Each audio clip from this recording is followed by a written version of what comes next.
Իրանում հիմա այնքան հաճախ չեն լսվում պայթյունների ձայներ, որքան պատերազմի առաջին օրերին են։ Երբ բոցավառվում էր երկինքը, խուճապի մատնելով մարդկանց պատմում են Իրանի քաղաքացիները։ Նվազում է։ Ավելի նվազել է։ Թե որն է իսրայելա-ամերիկյան հարձակումների ինտենսիվության նվազելու պատճառը, մարդիկ չգիտեն։ Ասել չեմ մանում ավեջա։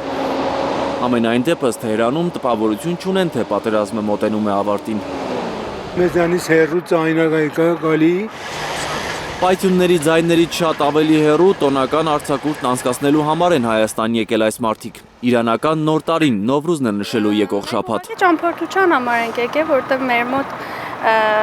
իրանց Նովրուզի արձակուրդն է, մտածանք արձակուրդ ենք եկել մի 10 օրը։ 10 նորից կավարտի պատերազմը, թե ոչ։ Իրանահայ աղջիկն ասում է, որ անկախ դրանից ընտանիքի հետ վերադառնալու է տուն, Թեհրան։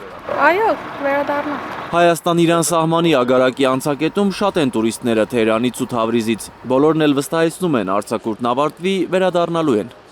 Everything is normal. Ամեն ինչ կարգին է այնտեղ, միայն բանակի կառույցներին են հարվածում, մարդկանց չեն խփում։ Tourist in Մենք զբոսաշրջիկ ենք, գնում ենք Երևան, երևի մեկ շաբաթից կվերադառնանք։ Մենք Թեհրանից ենք եկել։ Հրետակոծվող Թեհրանից մի քանի օրով Երևանի իրենց բնակարան է տեղափոխվում այս կնոջ ընտանիքը։ Ուզում է մեկ շաբաթից վերադառնալ։ Մի փոքր կարող ես ասես անապահովություն քեզ համար զգում ես։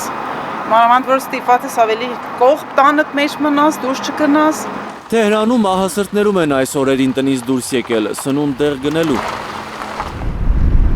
Տագնապը մեծացել է, երբ 3 օր առաջ հայկական թաղամասում Մաջիդիեում իրենց տնից քիչ հեռու օդային հարվածից շենք է փլուզվել։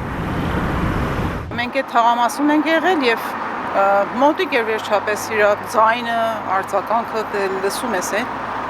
Որոշ տուներ իրանց ապակիներն ա թափվել, որոշ տուներ իրանք չգիտեն վարակույրի ձողերն անգել։ Եվ ստիպված են եղել, որ տեղափոխվեն ուրիշ մաս։ Ճաշի ժամին են դղրդացել բնակարանի պատերը։ Հարսի բարեկամները ավելի մոտ են եղել փլուզված շենքին ու ահա թե ինչ են պատմել։ Քանի որ իմ հարսիս մորքուրն է այդ շատ մոտիկ այդ տունին, ուրեմն հեռախոսակապով կարողացանք իմանալ, որ իրանց մոտ ա եղել ու ընդհանրապես շենքը 6 հարկ շենք, 4 հարկը թափվել է, այսինքն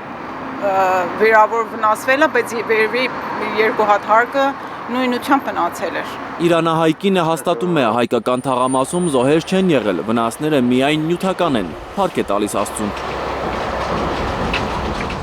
Էդգար Ղուշչյան, Հայկ Ավանեսյան, Հերիկ Համազասպյան և Անի Ղանդիլյան, Հայլուր։